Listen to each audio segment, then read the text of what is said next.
ایسا کوئی بھی گھرانہ نہیں ہوگا جو خاندان کی بنیاد بیٹی کے پیدا ہونے پر خوش نہ ہو سکے. آپ 2 جملوں میں کیا کہنا چاہیں گے بیٹی سر؟ میں یہ اس پہ ایک تھوڑا سا اپنا کوئی ایک تجربہ بھی شامل کرنا چاہوں گا کہ ہمارے پاس اکثر والدین آتے ہیں اپنے بچوں کے حوالے سے اور ان کی تربیت کے حوالے سے، ان کی مستقبل کی فکر کے حوالے سے. تو ایک والد میرے پاس آئے تو وہ کہنے لگے کہ میری 3 بیٹیاں ہیں، اس بیٹے سے پہلے اور یہ 4تھے نمبر پر میرا ایک بیٹا ہے. تو اللہ نے مجھے 3 رحمتوں سے اور ایک اس بیٹے کی نعمت سے نوازا ہے. تو وہ اس قدر اس بیٹے سے پریشان ہے وہ والد.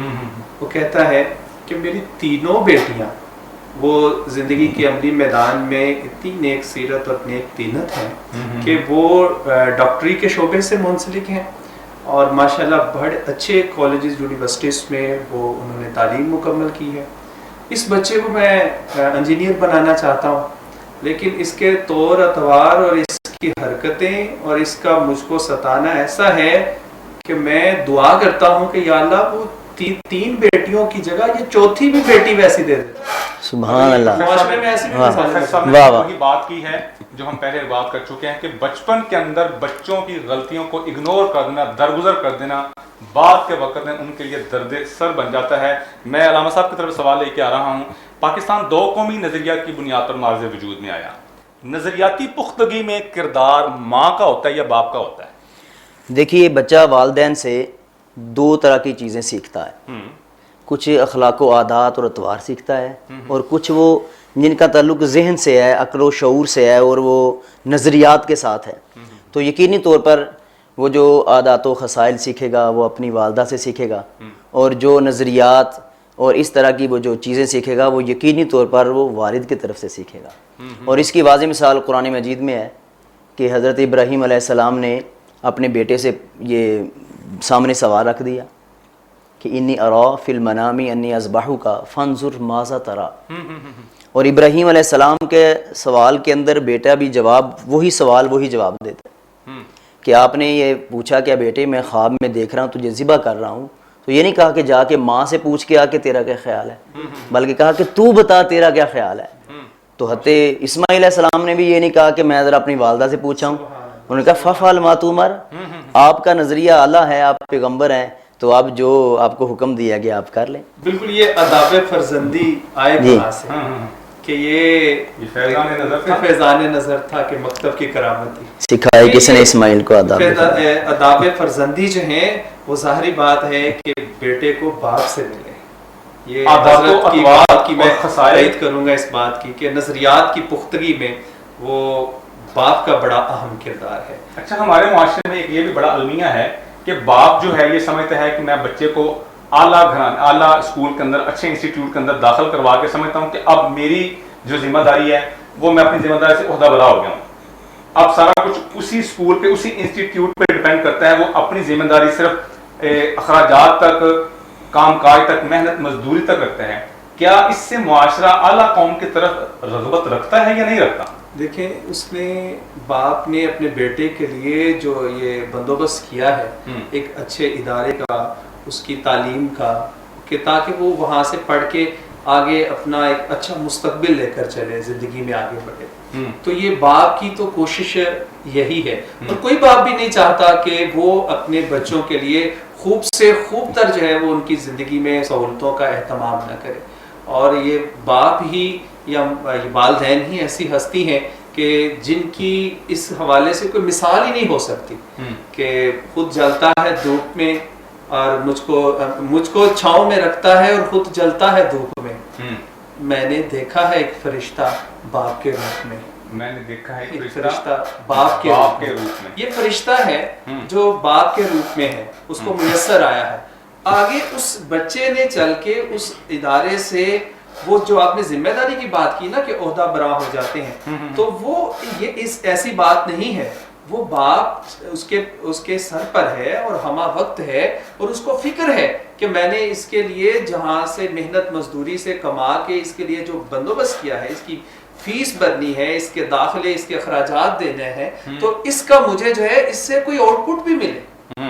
یہ ایک اچھی زندگی کے لیے سارے اس کی کوششیں ہیں. پروفیسر صاحب کی بات کو تھوڑا سا میں آگے لے کے چلتا ہوں. ہمارا پروگرام قریب الختم ہے. میں بڑا اہم سوال کرنے لگا ہوں. ابھی پروفیسر صاحب نے کہا کہ ہر وقت بچے کے اوپر مسلط نہیں ہونا چاہیے.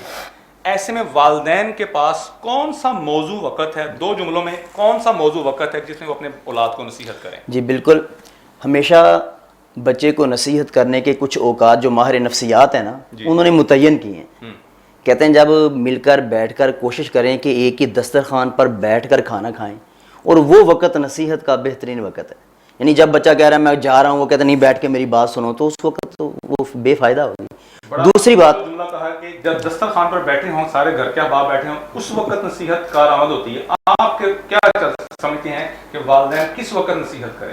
میں جو اپنی ذاتی زندگی سے سیکھتا ہوں, دیکھتا ہوں, ماشاءاللہ سے میری 3 بیٹیاں ہیں, تو سمجھ لیں کہ یہ وہ 3 بیٹیاں جو ہیں ان کے اوپر وہ تجربات, وہ ساری باتیں جو ہم کر رہے ہیں وہ ہم ان کے اندر جو ہے وہ تلاش کرتے ہیں. وقت ہے تو میں دیکھتا ہوں کہ جب بچے اپنے اندر موٹیویٹ ہوتے ہیں, مطلب کہ جب وہ آپ کو کوئی اچھی بات بتا رہے ہوتے ہیں, جب آپ سے کہنے کا مطلب یہ ہے کہ جب بچے آپ کے ساتھ اپنا خود تیار ہوں, جب بچے خود کچھ سننے کو تیار ہوں, آپ کے ساتھ شیئر کرنے لگیں, اس وقت آپ بچے کو نصیحت کریں تو اس وقت بچہ فوراً متاثر ہوتا ہے.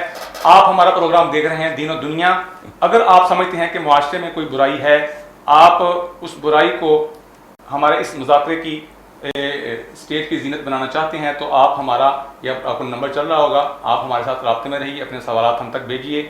دوبارہ نئے پروگرام کے ساتھ حاضر ہوں گے. اجازت دیجیے. اللہ حافظ. رگز یہ ہے پہچان گجرانوالہ کی.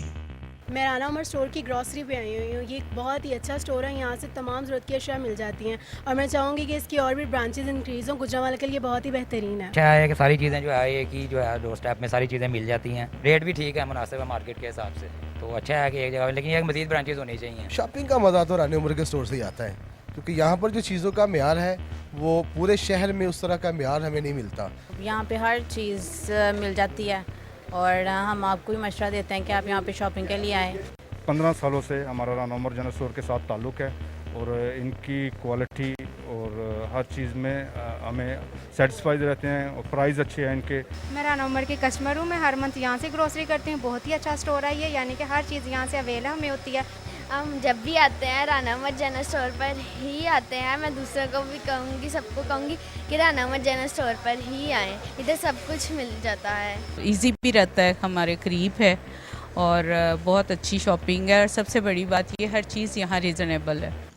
گزشتہ 27 سال سے شہریوں کے اعتماد نے ثابت کیا کہ ہم ان کی توقعات اور ضرورتوں کو بہتر جانتے ہیں. یہاں پر ملنے والی تمام اشیاء مثلاً سبزی, دالیں, چاول, گھی, مسالہ جات, ڈرائی فروٹس, حلوہ جات, bakery, crockery, cosmetics, under garments, کھلونے, اسٹیشنری, فروزن فوڈز, مشروبات اور دیگر اشیاء کوالٹی اور معیار کے اعتبار سے اپنا منفرد مقام رکھتی ہیں, اور وہ بھی انتہائی مناسب قیمت کے ساتھ. تو ابھی اپنے قریبی اسٹور پر وزٹ کیجیے. رانا عمر گروپ آف سروسز, معیار پر کوئی سمجھوتا نہیں.